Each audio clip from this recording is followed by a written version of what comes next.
नमस्कार, welcome to our channel Pooja classes 30।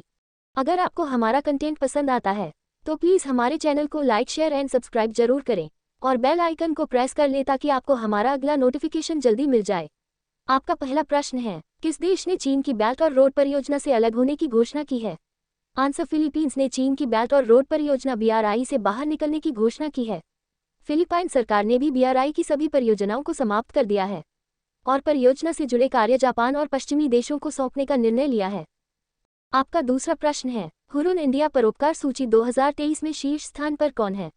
Answer, एडलगीव Hurun India परोपकार सूची 2023 के मुताबिक शिव नादर 2042 करोड़ रुपए दान देकर देश के सबसे दानवीर बन गए हैं। रोहिणी नीलेकनी दान करने वाली महिलाओं में पहले स्थान पर है और उन्होंने 170 करोड़ रुपए दान में दिए हैं।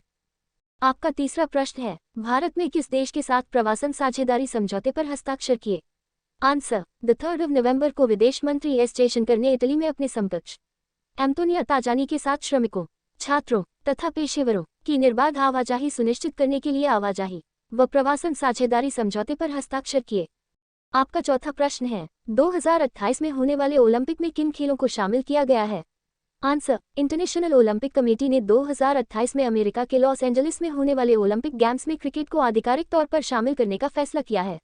क्रिकेट के अलावा जिन 4 खेलों को शामिल किया गया है वे baseball, softball, squash, flag football और लैक्रोस।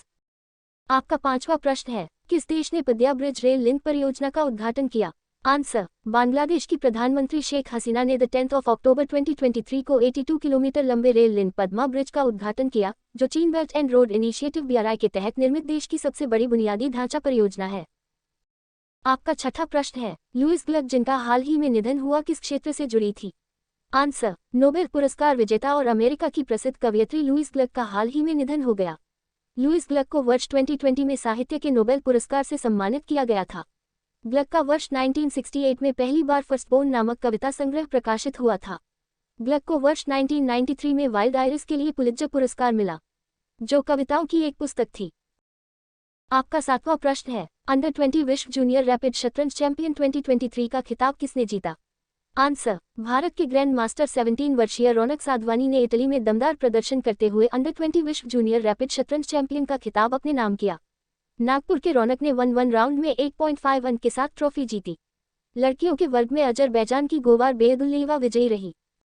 आपका आठवां प्रश्न है, देश के बाहर डॉक्टर अंबेडकर की सबसे बड़ी प्रतिमा कहाँ है?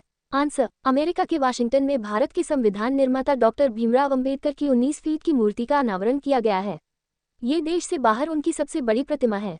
डॉक्टर अंबेडकर की प्रतिमा को मूर्तिकार राम सुतार ने बनाया है। आपका 9वां प्रश्न है, वैश्विक भूख सूचकांक 2023 में भारत किस स्थान पर है? आंसर, वैश्विक भूख सूचकांक 2023 रिपोर्ट में 125 देश की सूची में भारत को 111वां स्थान दिया गया है। इस सूचकांक में भारत वर्ष 2022 में 107वें स्थान पर था। ग्लोबल हंगर इंडेक्स वैश्विक, क्षेत्रीय और राष्ट्रीय स्तर पर भूख को व्यापक रूप से मापने और ट्रैक करने का एक उपकरण है। आपका 10वां सवाल है, किन 2 कंपनियों को नवरत्न कंपनी का दर्जा दिया गया? आंसर, वित्त मंत्रालय ने 12 अक्टूबर को रेलवे से जुड़ी 2 कंपनियों राइट्स लिमिटेड और इरकॉन को नवरत्न कंपनी का दर्जा दिया है।